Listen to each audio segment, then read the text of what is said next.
Почитувани гледачи, добро вечер. Нов четврток, ново издание на емисијата Визави на програмата на ТВК на Одвис. А наш гостин во емисијава, а се разбира и ваш, преку истата е господинот Петар Атанасов, универзитетски професор и председател на Комисијата за образование и наука во Социјалдемократскиот сојуз на Македонија. Господин Атанасов, добро вечер и добре дојдовте во Визави. Добро вечер.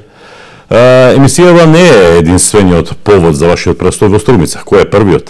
Или кој е вториот? Главниот повод или причина што денеска бевме во Струмица, имавме средба, регионална средба со структурите, образовните структури, со тимовите на СДСМ, ја подготвуваме новата програма, работиме на платформата на партијата, се обидуваме да излеземе со една освежена програма во образованието, во областа во која очигледно се потребни длабоки резови и нови потези, реформи.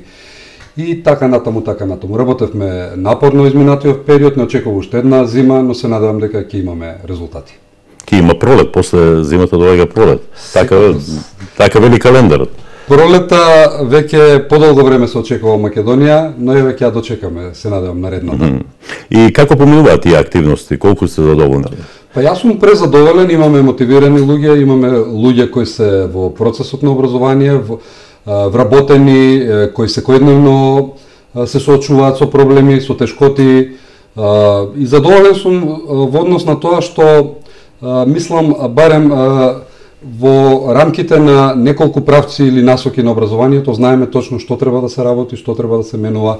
Ги имаме анализирано суштинските проблеми и прашања и се надевам дека она што ќе го понудиме како програма ќе допре до најширок дел од вработените во образованието, ќе понудиме нешто со кое образованието конечно ќе го поставиме на здрави нозе. Се разбира доколку ја добиеме довербата на граѓаните.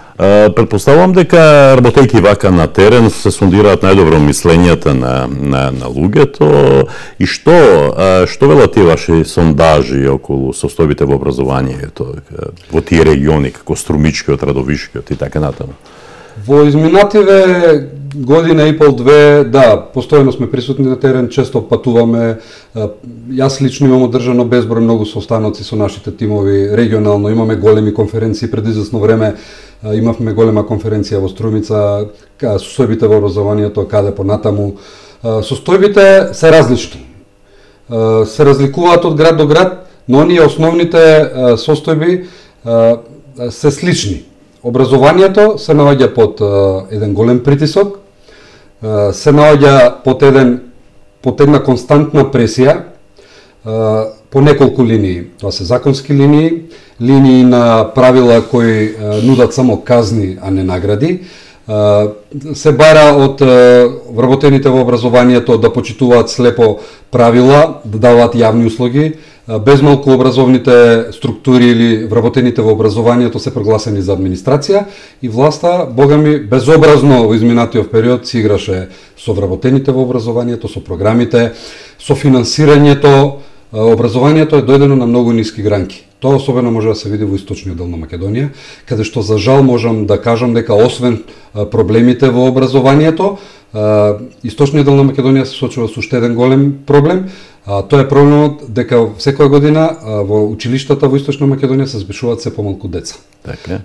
Половина од овие деца што не се запишуваат, одат директно емигрираат со своите семејства и предпоставуваме дека многу се мали шансите да се вратат, а половина се обидуваат да најдат други простори или градови каде што може да ги продолжат своите и образование, родителите да најдат подобри професии или подобри работни места. Патот води секако кон Скопје, кон други места, но за жал ако не ги пресечеме овие состојби, иселувањето од Источна Македонија, проблемите во образованието, проблемите на една власт што безобразно владее, што не понуди никаков квалитет, туку само ги истретира граѓаните на Република Македонија како гласачи, како некој кој треба постојано да служи на власта, а не обратно, онака како што е запишано во учебниците на децата во граѓанско образование, во нормалните држави, дека власта е сервис на граѓаните, а не обратно. Чини ми дека и не е така голем проблем ако патиштата водат кон Скопје од Источна Македонија, многу е поголем проблем што патиштата водат надвор од границите на Македонија. Малку е симптоматично тоа што велите таква е состојбата во Источна Македонија, претпоставувам така и во Западна Македонија во одредени делови. Да, но вие ме прашавте за Источна Македонија. Да, добро, во ред. Во западниот дел на Македонија исто имаме процес на така. иселување, особено во Охридскиот регион, во Битолскиот, се иселуваат и од урбаните и од руралните средини. Македонија не е просперитетно општество. Македонија не е успешна приказна, како што власта се обидува да докаже. Македонија не доживува економски развој. Во Македонија не се вработуваат реално луѓе. Во Македонија многу работи не чинат. Ама тоа власта успешно го покрива со многуте пари што ги вложи во медиумите кои буквално ги купи и во кои ги раскажува својата приказна која не соодветствува со реалноста во Македонија. Добро, настрана таа приказна постои една опозициона партија која се вика Социјалдемократски сојуз на Македонија, која веќе 9-10 година е во опозиција. Претпоставам тоа малку делува фрустрирачки врз вас членовите во раководството на СДСМ, па ме интересира што е карактеристично или што го карактеризира овој период од годината во политичкото дејствување на оваа партија? Социјалдемократскиот сојуз во изминативе месеци наназад, вклучувајќи ги овие денови, се занимава со неколку работи. Пред се нов момент е она што се случува со преговорите меѓу една власт што ветуваше дека ништо нема да прифати или ништо нема да се случува, но гледаме реално се случува. Влезени сме во преговори, во еден процес, преку едни подпишани договори, почнувајќи од договорот Пржино нааму, да се исправат некои механизми, да се отворат некои процеси и да се овозможат и регулираат условите за демократски и фер избори. Ова го работиме на неколку полиња. Пред се тука сме вклучени во имплементација на она што е подпишано, чија обврска е на сите оние партии што учествуваат во преговорите. Второ, заради оваа цел нашите пратеници се вратија во парламентот за да се обезбедат порегуларни услови и ова што ме прашавте, што е во дел на прашањето зошто СДСМ е 10 или 9 или 10 години опозиција, не е причина или фактор не е успешноста на владата или владите на Груевски кој ги менува, видовме наназад колку министри се потрошија, колку политичари. Во првиот период на владење веројатно беше нормално, но во вториот период на владење ВМРО ДПМН наметна еден нечист надпревар. Наметна притисоци и наметна и ги сруши сите правила на демократијата, ги дерогираше законите, ги освои институциите на системот, ги клиентелизираше луѓето, си ја субвенционираше својата гласачка машинерија. Значи, СДСМ ако во првиот период во овој 10 годишен период буквално беше класично во опозиција, овој втори период не е успех на владата, туку не е успех на владата да создаде демократско општество, да создаде нормален политички надпрев, за да можеме ние да се надпреваруваме со идеи, со програми. Буквално СДСМ се мачи или ги вложува сите напори да ги мобилизира сите фактори во општеството, независните интелектуалци, граѓанските организации, она што го направивме во мај. Сега се обидуваме да ги отвориме вратите, да ги вклучиме сите луѓе што се заинтересирани за подобра, поефикасна, поквалитетна Македонија, за да можеме нешто да направиме, да донесеме некаква пролет, некаков пресврт, за Македонија конечно да се слушат промени, бидејќи вака понатаму не се може. Значи, работиме засилено, со многу енергија и мислам дека сме на вистинскиот пат, конечно во Македонија да огрее сонце. Ако е така како што велите, господин Атанасов, ако го употребивте зборот машинерија, тогаш претпоставувам пред СДСМ е голем предизвик и огромна работа за да се спротивставите против една таква машинерија. Како тоа ќе го сторите? На Балканот политиката изгледа малку поинаку од европските политики. На Балканот владеат други правила. Владеат други правила во сите сектори, па и во политиката. Во Македонија, за да реализирате политика, за да ги освоите симпатиите на гласачите, за да се представите, очигледно е потребно да се представите на начин каков што се наметна во изминатиот период. Ако бидам искрен до крај, во Република Македонија колективното сеќавање или минатиот период или изминативе децении немаме многу богато искуство во политиката и сега го плаќаме тој цех. Немаме тежи и против тежи, немаме контрола на власта, немаме механизми доволни да контролираме и добра и лоша власт. И сега таа цена ја плаќаме со тоа што гледаме како една власт дозволува се што не е дозволено во нормални држави. СДСМ работи на два столба или работи стратешки, има две цели, не само да ја мобилизира максимално партијата и сите наши поддржувачи, цела коалиција, сите оние што во овој момент им мислат добро на Македонија, но работи како стратешки конечно да го затвори прашањето или да се представи пред граѓаните на Република Македонија дека има разлика, дека возможна е поинаква Македонија, дека е возможно Република Македонија да се случува и демократија и демократски процеси, дека е возможно во Република Македонија да се дебатира за вистинските прашања, да се има различно мислење, да се одбираат решенија кои се подобри за граѓаните и да ја направиме Македонија општество во кој барем малку ќе имаме право на избор. Се тоа што се случува како политика не носи во друга крајност, не носи во посветлиднина, не носи во демократско општество. Македонија нема каде да оди. Македонија мора да го следи патот кој го следат сите земји во регионот. Нас не чека сонцето на исток. Нашиот пат е онаму каде што европските семејства на народите, онаму каде што отидоа другите држави на Балканот по овие историски случувања 90-тите години и нашиот пат и нашата среќа треба тука да тражиме. Но со едно големо прашање, еден голем одговор дека треба ние тоа самите да го направиме. Не може никој од нас да очекува од надвор некој да донесе магично стапче, да донесе формули, решенија, може да ни помогнат, може да добиеме поддршка како што денови се случува, но ќе мораме да изнајдеме сили внатре во општеството, не само СДСМ, туку секој оно што е свесен и гледа што се случува во Република Македонија, конечно да ги отвори очите, да свати дека секој момент е важен, изборите се важни, да се каже јавното мислење е важно, да не се криеме, да не ги затвореме очите и конечно да и кажеме не на една неодговорна власт, не да емигрираме, туку овде да останеме и да направиме подобри услови и во образованието, и во економијата, да ги ангажираме сите ресурси и конечно останеме нормално општество. Така. Состојбите во Македонија се такви какви што се. Но чинам дека веќе ништо не е така како што беше порано после бомбите на Социјалдемократскиот сојуз на Македонија и на вашиот шеф Зоран Заев. Се случија многу нешта од тогаш наваму, се случија преговори, се случи пржино, се случи враќањето на пратениците од СДСМ во парламентот. Што тоа значи за политичката криза во Македонија? Илузорно е да кажеме дека повеќе ја нема, таа ќе продолжи понатаму. Има ли шанси политиката да дојде до едно скалило погоре во Македонија, да почне народот да и верува на политиката и на политичарите? Довербата на граѓаните и на народот се стекнува во подолг период. Така. Значи, тоа е задача на сите. Што се однесува до прашањето каде сме во овој момент во однос на оние сите настани што испомнавте, а веројатно 2-3 се од исклучителна важност. Тоа се студентските протести, минатата есен која донесува предвремена пролет, се разбира вистината проектот Вистината за Македонија, каде што детално е раскринкано и обелоденето на кој начин владее оваа гарнитура и секако вклученоста на многу субјекти ни дава за право да кажеме дека влезени сме во разрешувањето на една криза која трае подолго време.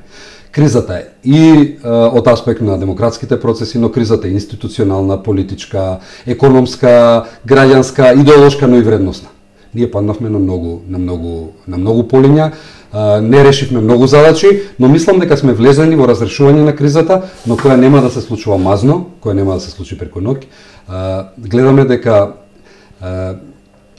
симнувањето од власт на оваа гарнитура ќе оди фазно, етапно, чекор по чекор. Такво ќе биде времето кое предходи, таква ќе биде зимата. За тоа се дадени строги рокови, слушаме дека има некакви датуми, слушаме дека има некакви преговори, ние сме влезени изцело во тоа и се надеваме дека сето тоа успешно ќе заврши за добро на граѓаните на Република Македонија. Има излез од кризата. Имате ли сознание како течат тие преговори? Секако. Преговорите течат тешко. Добро. Соочени сме со преговарачи, ако се однесува до представниците на најголемата политичка партија која е во власта, кои упорно се обидуваат да ги развлечат преговорите, ќе бидам искрен, да ги развлечат преговорите, се обидуваат да урнат играта, не дозволуваат да се има нормална политичка игра, нормални политички преговори, се обидуваат се тоа да се развлече од причини кои нам не ни се познати. ако сме се договориле и сме подпишале дека нешто треба да се направи, ако сме вклучиле многу субјекти од надвор, од внатре, ако се е јасно, нам не е јасно која е играта на ВМРО ДПМН и на оние што седат во владата кај Никола Груевски. Што треба да се случи? Развлекувањето и уништувањето на преговори, мачењето на јавноста, исчекувањето на граѓаните што ќе се случи. Ние сме должни и треба да свати ВМРО ДПМН дека одговорноста ја носи многу повеќе затоа што беше власт во изминативе години. Таа игра се надевам дека нема да трае бесконечно. Ако оценуваме дека преговорите за специјален јавен обвинител се случија на оној начин во утринските часови како што случаа, очекуваме дека секој нареден потек, секој нареден договор, секој наредно преговарање, СДСМ е партијата кој бара многу повеќе излез од оваа криза, СДСМ притиска да се демократизира општеството, ние бараме нормализирање условите, ВМРО ДПМН не помага во овој процес, но мислам дека веќе картите се јасни, мислам дека е јасно кој е што во оваа приказна, се разбира, 4 субјекти преговараат, се надеваме дека ВМРО ДПМН ќе работи во интерес на граѓаните, она што не го чинеше досега. Ако се случува развлекување, кочење на тие преговори и така натаму, не сведок ли е меѓународниот фактор на таквиот процес на преговори? Во овој момент, оние луѓе што се вклучени од меѓународната заедница прават доволно за да помогнат и даваат поддршка да ова се реализира најдобро во интерес на Македонија. Добро. Да одиме на образованието. Вашата омилена тема, претпоставам, бидејќи сте прв човек на Комисијата за образование и наука во најголемата опозициона партија, Социјалдемократска сојуз на Македонија. Велите, работите во образованието нечинат, но еве, во овие изминати 9 години, 10-та година на власт ВМРО ДПМН заедно со своите коалициони партнери, се случува многу промени во образованието. Па ќе побарам прашање, ќе побарам одговор од вас за тоа како вие гледате на сите тие промени кои се случија во образованието. Значи тука е 9 годишно основно образование, тука е задолжително средно образование, тука е компјутер за секое дете, тука се владините реклами, знаењето е сила, знаењето е мок, тука е екстерното оценување, тука е електронскиот дневник и така натаму и така натаму. Ваше видување да сите тие проекти кои беа дадени пред македонската јавност како реформи во образованието? Бидејќи спомнавте многу работи, две работи според мене се клучни и изборуваат многу за состојбите во образованието.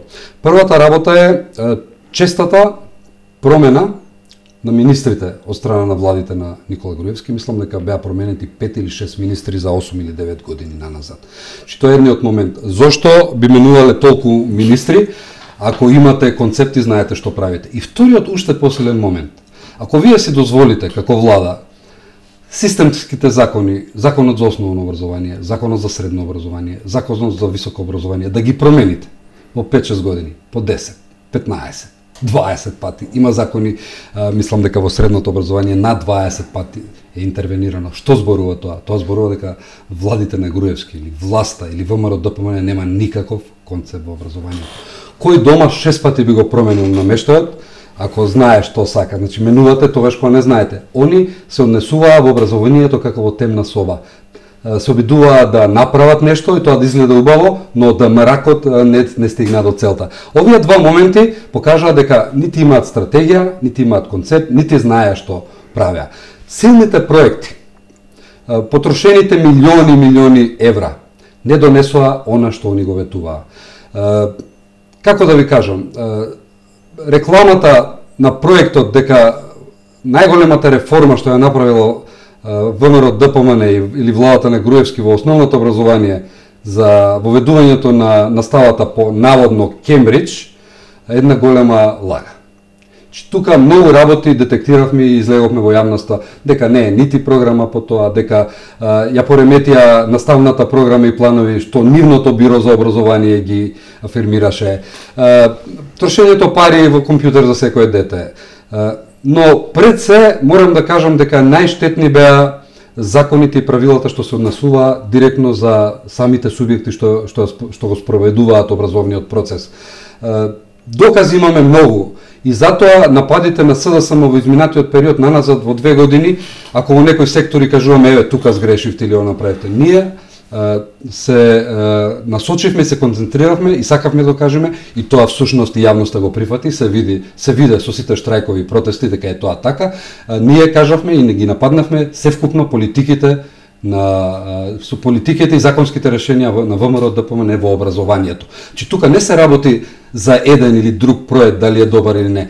Буквално политиките генерално не однесаа никаде, не донесоа квалитет, не донесоа подобри услови за наставниците, не донесоа посрекни деца, не донесоа повеќе знаење.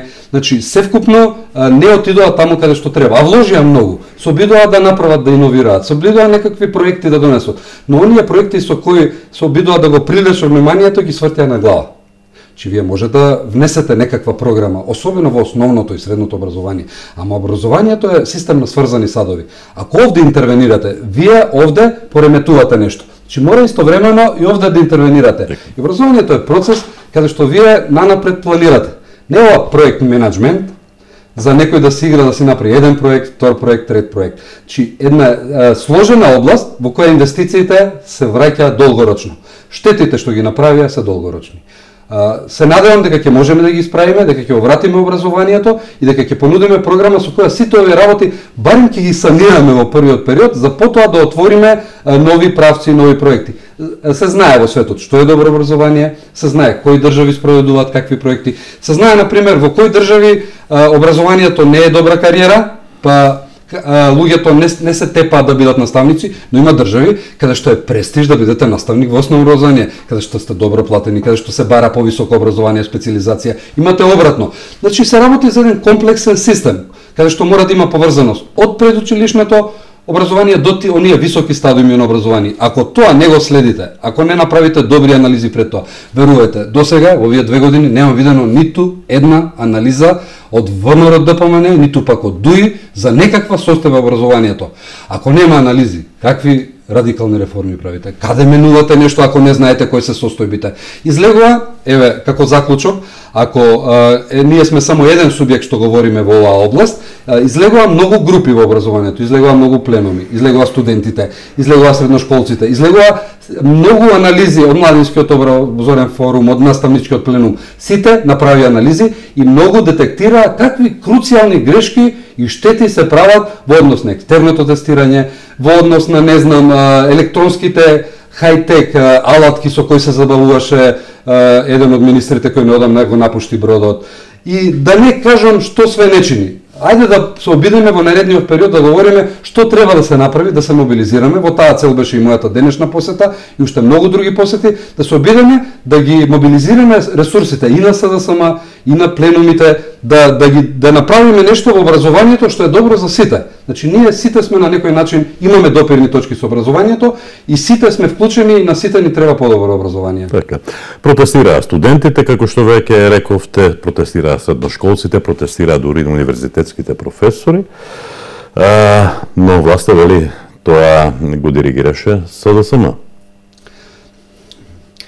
Тоа го организираше СДСМ. СДСМ до мај оваа година, еве да бидам попрецизен, до 17 мај оваа година, на никој начин, со ниту една изјава, нити пак физички, нити пак на било кој начин, била некако фактор или влијае, била причина за студентските протести, за студентскиот пленум, за наставничкиот пленум, за средношколските пленум. СДСМ играше улога на конструктивна партија, на партија која сака да си ја гледа својата работа, која сака да го работи, да го подготвува граѓанството за она што го имаме како политичка програма и немаме никакви, верувате, немаме никакви допирни точки. Сите реакции, сите протести се само поради лошите политики во образованието на оваа влада. Што се однесува на периодот од мај нааму, еве се случуваат многу работи, почнуваме интензивни контакти. Председателот на СДСМ Зоран Заев најави дека СДСМ во наредниот период и веќе ги отвара своите врати за сите оние што сметаат или што мислат дека можат да дадат, да помогнат, дека имаат некаква идеја,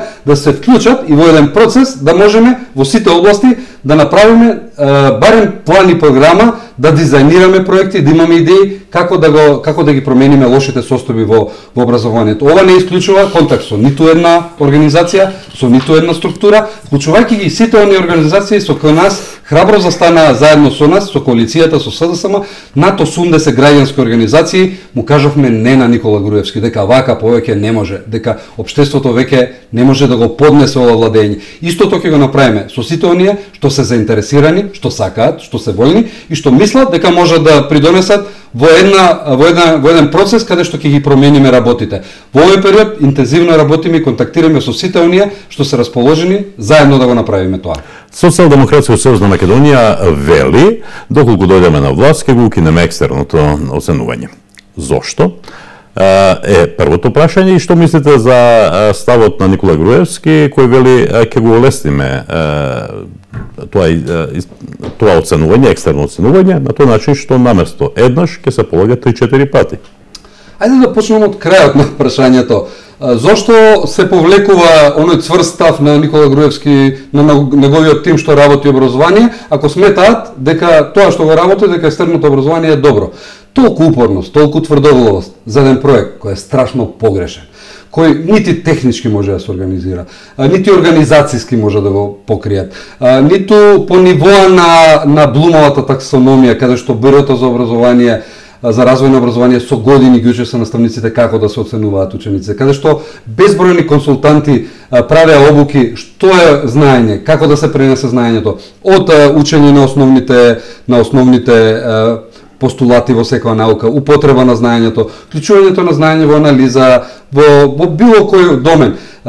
Екстерното образование е една импровизација, погрешен проект со погрешни цели, цели кои не може да ги достигне. Две стратешки цели ВМРО ДПМН апострофираш уште на самиот почеток. Сака да проверат колку учениците знаат, што е страшно погрешно, ги навреди и ги деградираше наставниците кои една година или цела година работат со тие деца, имаат алатки за мотивација, за оценување, имаат безбројни можности да работат со тие деца, со еден тест во кој се обидува мемориски папагалски да наметнат дека децата еве ќе одговараат и знаат нешто и мислам дека ги нарушија сите принципи на педагогијата. И вториот момент дека они од некаква хумана димензија еве ќе се обидат да ги оценат колку наставниците вистински ги оценуваат или ги даваат вистинските оценки за децата. Тоа беше исто цел која не може да ја остварат. Знаете, се случи да еден, двајца, тројца некои од најдобрите наставници во средните училишта, барем во Скопје, што мене ми е познато, дојдоа на оние црни листи на Министерството за образование како казнети наставници. Наставници кои вложувале во деца, кои оделе на меѓународни превари. Се случуваат наставници со по 3 ученика да ги оценуваат. Оние што вонредно учат не беа оценувани. Не можат, технички неизводливо, погрешно поставени цели, педагошки неисправно, со тестови кои не можат да измерат никакво знаење, туку папагалско меморирање и учење, и тестови кои дозволија процес во кој, еве да кажам дека некои по-слаби ученици успеа да најдат начин да направат добри оценки во кој го пореметуваат сето оно што со години е градено. Екстерното оценување е лош проект, е политички проект, проект за дисциплинирање на наставниците. И предлогот на СДСМ во парламентот во оние 3 основни закони кои се дадени да се тргне екстерното тестирање е знак, е порака дека СДСМ оние проекти, оние законски решенија кои не се добри, кои прават штета, дека треба да бидат отстранети. Во овој момент има повеќе такви проекти, но предлогот да екстерното се стави настрана, да се укини или да се замрзне, да се елиминира, е порака дека така ќе се случи со сите проекти кои не се добри за образованието. Претпоставам не е тоа само предизборен маркетинг на СДСМ, бидејќи ВМРО вели наспроти тоа што вие го велите, екстерното оценување е добар проект заради тоа што го има и во други европски земји. Треба големо време да се објасни она што ме прашувате или она што се обидува повеќе наставници да го објаснат. Ова не е екстерно тестирање.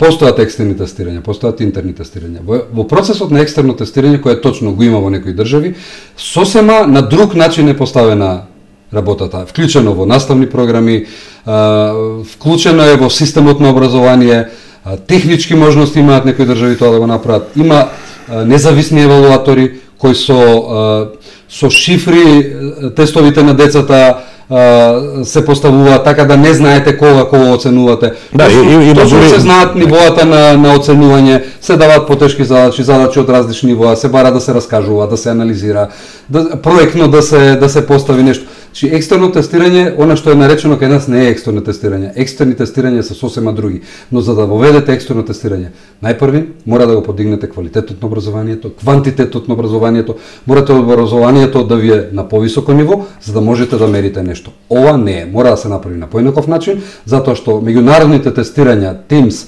PILS и PISA докажаа дека Македонија многу слабо стои на тие меѓународни тестови по оние основни показатели за клучните предмети во образованието. Значи треба други работи да се направат.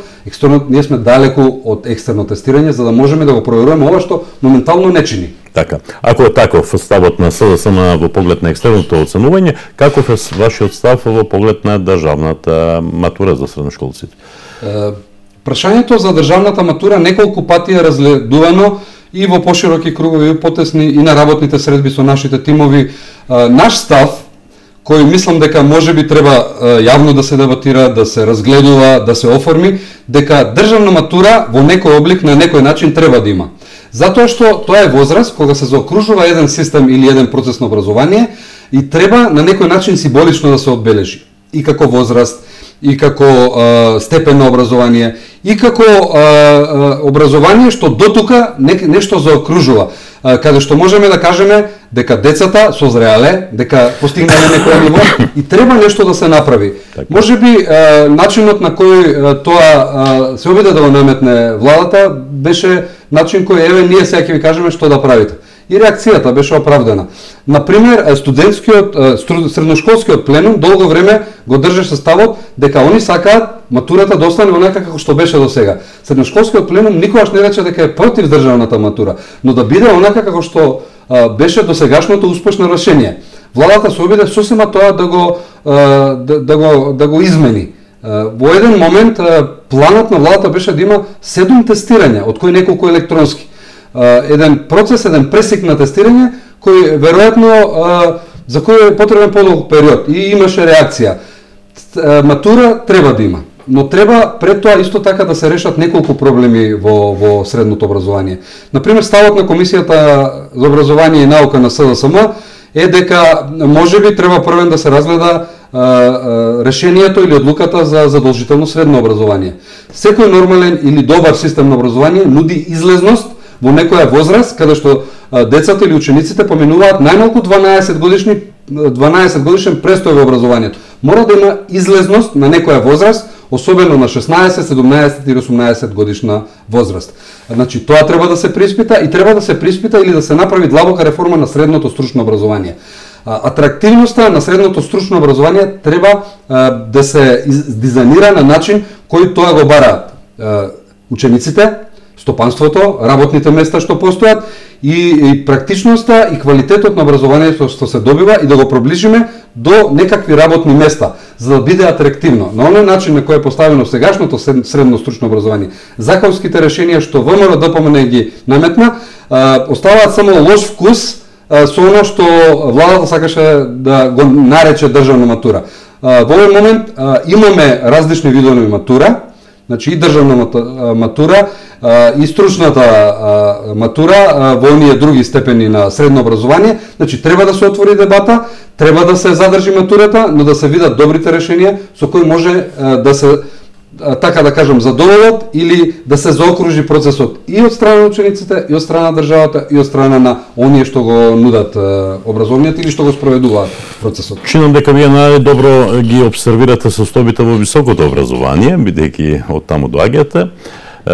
Какви се тие? Според вас, после неколку години од отворањето на многу факултети во безмалку сите градови во Македонија, разни дисперзирани студии на универзитетите кои постојат и така натаму и на факултетите кои постојат, беше малку чудно кога актуалната власт и премиерот излезе со податок дека во Македонија студираат, не знам, некои 80-90% од средношколците кои го завршуваат средното образование. Тоа така не е, тука сме веќе шампиони во светот без конкуренција. Какви се според вас состојбите во високото образование? нити уписот или запишувањето од основно средно е 100% или 97%, нити пак има потреба сите да студираат. Затоа што брзината на живот, брзината на развој на економијата, општествените процеси се многу поинакви во земјите во кои ни се идеал. Каков е ставот? Во високото образование се малце посложени состојбите, присутни се исто така многу лоши решенија, но има неколку основни базисни прашања што мора да се разрешат пред да седнете и да почнете да дизајнирате, креирате или нудите решенија. Мора да се врати автономијата на универзитетот, мора државата да размисли какво е финансирањето на високото образование во 10 држави. Во 10 држави во светот имате различни 10 модели на финансирање. Одат од оваа крајност во онаа крајност, значи државата треба да одлучи колку, како ќе финансира, на кој начин ќе се финансира високото образование. Ќе мора да се најде баланс меѓу она што се студира. Студентот ќе мора од сите аспекти да се обезбеди, да помириса, да почувствува, да осети дека студира. Знаете, од секогаш, од 10-11 век кога се формира првите универзитети и кај нас, и во Англија и на други места во светот, до денес, со векови, се знае што е универзитет, дека на универзитет се оди, дека на универзитет се студира, дека на универзитет се живее, дека кога ќе влезеш на универзитет, дружењето со професорите, со науката, со своите студенти или со групата со која работите, цел тој амбиент го прави универзитетот и студирањето процес во кој на крај добивате производ, диплома со која заокружувате се што е потребно. Беше тоа престижна работа на времето. Ние паметиме малку поодамна, нели, јас и вие. За разлика од сега, чинам дека некакви нешта стана премногу едноставни, премногу нормални, премногу магистранти, премногу луѓе кои пред своето име и презиме си го додадуваат тоа, нели, магистар, доктор и така натаму. И тука сме веројатно, тресам сега од ракав, можеби шампиони во право сте. Во светот. Зголемувањето на бројот на дипломи не значи дека сте го зголемиле квалитетот. Така е. Зголемувањето, мултиплицирањето на бројот на дипломи ништо не значи во образовна и научна смисла. Има еден израз се вика креденцијализам. Колку повеќе дипломи, толку помала вредност. Се поремети цел тој процес, кој што знае, кој за што го бидува. Да се вратам на првиот дел од вашето прашање многу кратко. Дисперзираните студиски програми. Безмалку 20 државни или безмалку 20 универзитети, од кои 5 се државни.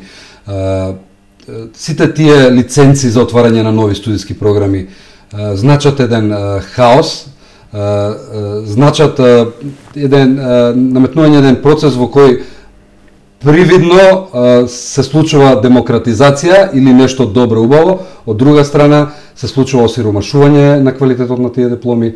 Македонија колку кадри има, колку професори има во една област, да можете вие во 5, 6, 8, 10 градови да отворите некакви студии или универзитети. Се знае дека во која област, кои се авторитети, кој може да го пренеси тоа. Ќе мора да се преиспитаат дисперзираните студии. Ќе мора да се формира државна комисија во која ќе видиме од каде се донесени па и од надвор толку голем број на дипломи со толку големи титоли, на кои универзитети се стекнати, како тоа преку ног се добиваат дипломи. Има, верувате, многу прашања, многу потешки од она што зборувавме пред малку. Ќе мора сериозно да се направат анализи до каде сме, колку сме и можеби ако во основното и средното образование ни требаат храбри чекори, храбри реформи, овде ни требаат паметни потези, за да отвориме процеси во кои универзитетите ќе си ги одработуваат оние делови или ќе се секираат за она што пишува во законите, во уставот, во законите за високо образование. Значи универзитетот е фактор во образование. Кај нас универзитетот се сведе на гимназија. Тоа го сакаше власт. Добро. Името на вашата комисија која ја водите е Комисија за образование и наука. Ако е таква состојбата со образованието, каква е со науката, има забелешки околу тоа колку се финансира науката во Република Македонија. Во науката нема проблеми, затоа што од 2006 година во 95% од случаите нема ниту еден денар вложено. Че ако нема пари, нема ни проблеми. Се шегувам, нормално. Ако нема пари, има многу проблеми. Оваа област е сведена на нула. Така. Не може, вие во една сериозна држава, во држава која мисли или сака да направи образование на сите нивоа, да имате еден сиромашен сектор и две оделенија кои го покриваат оваа област, која покриваат оваа област. СДСМ веќе понуди и ќе работи на тоа да формира државен фонд за научно-истражувачка дејност, во која ќе може да бидат вклучени сите ресурси, сите research and development, луѓе, лаборатории, приватен сектор, но секако ќе мора нашите научни кадри, кои ги има, во многу области ќе има, да ги вклучиме во процес на развој на општеството, на економијата, на науката, онаму каде што е потребно. Запоставена е целосно науката. Не велам дека ќе направиме револуција во таа област, но мора да ангажираме и ресурси, и луѓето што ги имаме, за во науката конечно тој процент да го подигнеме, да вложиме за да се врати. Образованието не е трошок. Образованието не се фрлени пари. Образованието е инвестиција, образованието може да биде развој и може да биде двигател кој и општеството и економијата ќе ги придвижи напред. Македонија е мала земја, ние имаме малку ресурси и тоа што го имаме не го користиме, но оваа нула, голема нула што ВМРО ДПМН ја создаде во науката, ќе мора да ја смениме, ќе мораме да направиме исто така многу повеќе во областа. Јас работам во еден научен институт, во Институтот за социолошки и политички истражувања и многу сум свесен какви се состојбите. Имаше неколку анализи во кои се детектираа состојбите и оние минорни средства што беа давани на 15 декември во неколку години, каде што не можеше ништо да се искористи од нив. Знаете, нема образование без средства, без ресурси, наука па ич. Мора да вложите за да таа наука и образование врати во општеството, за да направи некакви промени, да направи некаква разлика. Така. Многу работа не чека. Тоа се некакви врзани, како да кажем, канали. Нема ни добро образование без добра наука, нели? Како што нема и добро стопанство, добра економија без добра наука. Вака, вие на таа конференција која одржавте неодамна, не знам која беше, која имаше наслов состојбите во образованието каде понатаму. Сега, прашањето е каде понатаму? Каде понатаму? Во изготвување на добри решенија, на добри законски проекти, во одбирање на концепти кои се применливи на ниво на она кој сме ние денеска, применливи на општествените прилики во кои се наоѓаме, ангажирање на нашите ресурси и секако еден од поважните елементи, всушност тука се два елементи, мораме да ги ангажираме сите потенцијали на општеството за да направиме развој, за да направиме нешто на процесот на образование и секако една од стратешките цели на Социјалдемократскиот сојуз во изминатиот период, а за тоа претседателот Заев, политичкиот врв на партијата често зборува, за тоа зборуваше и нашата програма од пред 2 години, за тоа ќе зборува и нашата програма, мора идеолошки да профилираме и партијата и програмата на ниво на Македонија, за Македонија конечно да влезе во фаза на развој, а тоа е економија. Што би рекле добрите политичари на Запад. Потребни се работни места, реални работни места, потребен ни е развој, потребни ми се циклуси на развој, кои може да се обезбедат само ако во економскиот дел, во програмата економска се одлучиме за решенија или понудиме решенија и проекти кои ќе ја вратат средната класа, ќе стабилизираат класата која значи стабилно општество, но секако ќе елиминираат нееднаквоста во општеството. Освен што се направи или не се направи правилно и се направија штети во неколку области за кои зборуваме и вечерва, секако во Република Македонија се случува еден можеби видлив, можеби невидлив процес, за тоа нашите експерти СДСМ зборуваше во целиот овој период, една голема нееднаквост, едно големо раслојување, каде што еден слој постојано се богати на сметка и на средната класа и на оној друг слој на општеството. Тоа многу реално се отслика и со податоците на Светската банка, која е светска институција на која може да им се верува. Овој процес на нееднаквост, нееднаквост во шансите, на нееднаквост во изборот, на политичката дискриминација, на раслојувањето во општеството, на обидот оној голем слој кој осиромашува да го купите со 8-9 илјади денари, да некому едноставно ја замаглите иднината со тоа што вие во некои таму списоци сте запишале некои членови на кои сте им поделиле некаква помош, некакви субвенции, кој оди по партиски листи, да не должам понатаму, не може понатаму така. Во економскиот дел, во економскиот развој, во еден циклус на развој се разбира со овие главни столбови за кои СДСМ секако ќе биде ангажиран и во образованието, и во здравството, и во други области. Тука е тајната на успехот, тука е тајната на одењето напред. Лажните бројки на ВМРО-ДПМНЕ подолго време не ни помагаат многу во тоа. Така, заборавив пред малку да ве прашам, кога зборувавме малку и за високото образование, за условите кои ги имаат студентите во Република Македонија, нивното сместување и исхрана. Зборува за тоа. Поручитав еден пост на Твитер неодамна во кој еден млад човек, предпоставувам млад, кажа вака, да студентскиот дом Гоце Делчев се викаше Тодор Александров, до сега ќе беше реновиран, реконструиран со една убава фасада, која нормално им се допаѓа само на некои политичари и многу други работи. За жал, студентските домови во овој момент се огледало и точно отсликуваат се вистинско огледало како власта во Македонија владее.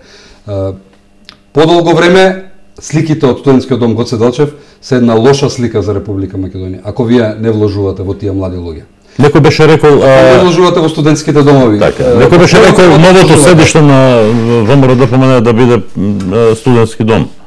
Може би е тоа и добра идеја, но секако во програмата размислуваме за тоа.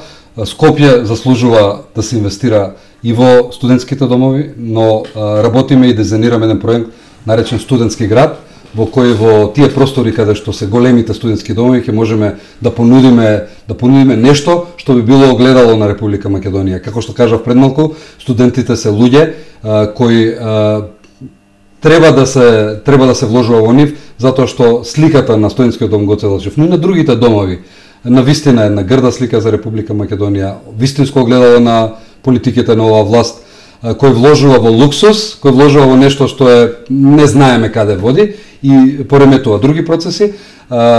Сликата за студентските домови секако е една лоша слика за Македонија и мислиме дека тоа е област и место каде што треба на вистина инвестиции. СДСМ е за ползување на позитивни европски образовни модели приспособени на македонски услови. Помалку е чудно тоа. Колку е тоа возможно? Колку тие македонски услови може да бидат компатибилни со европските образовни модели?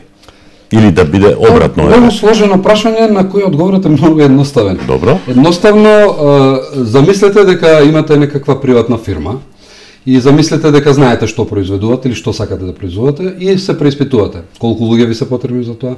На кое ниво на образование или вештини или компетенции или какви луѓе можете да најдете да произведуваат нешто ако сакате, каква опрема има за тоа, колку машини, какво знаење имате, за колкав временски рок тоа треба, кога сите овие елементи би биле дел кога би биле дел од еден образовен процес, секако ќе знаете што да направите со него. Пред малку споменав, ќе споменам. Треба да ги видиме што имаме како инпут во нашето образование, до кој ниво се усвоени добрите модели или добрите практики во образованието. Ќе мора да се даде поддршка во основното и во средното, особено во основното образование. Како да ги прилагодиме добрите практики? Сигурно некако вештачки процеси.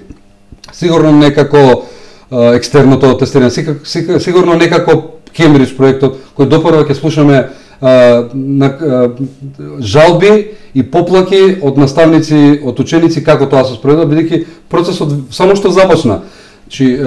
Добрите решенија пред се ќе мора добро да се осмислат, да се одберат, приспособени наши услови и секако проверени во практика. Не можете вие една голема реформа да спроведите ако не сте направиле пилот проект, ако не сте го провериле, ако не сте отвориле дебата за тоа, ако не сте ги прашале производителите во образовниот процес, дали ова е возможно, дали може да помине, дали е во 40 минути возможно да се направат работи кои во законски решенија може би се час и половина, саат и пол.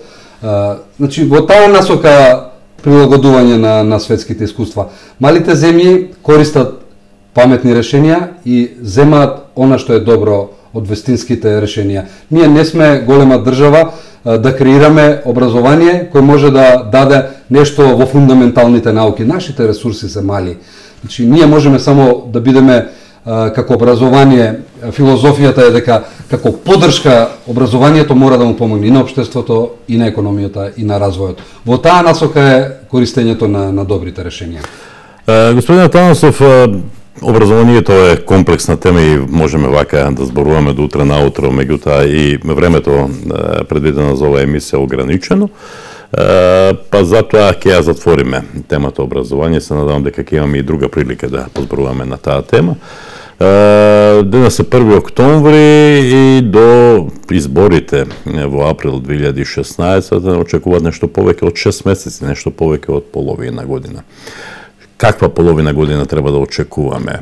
Избран е специјалниот јавен обвинител. Катица Јанева веќе предложи листа од 14 до Советот на јавни обвинители предложи листа од 14 јавни обвинители кои ќе бидат дел од тој неизин помошна екипа, да кажеме.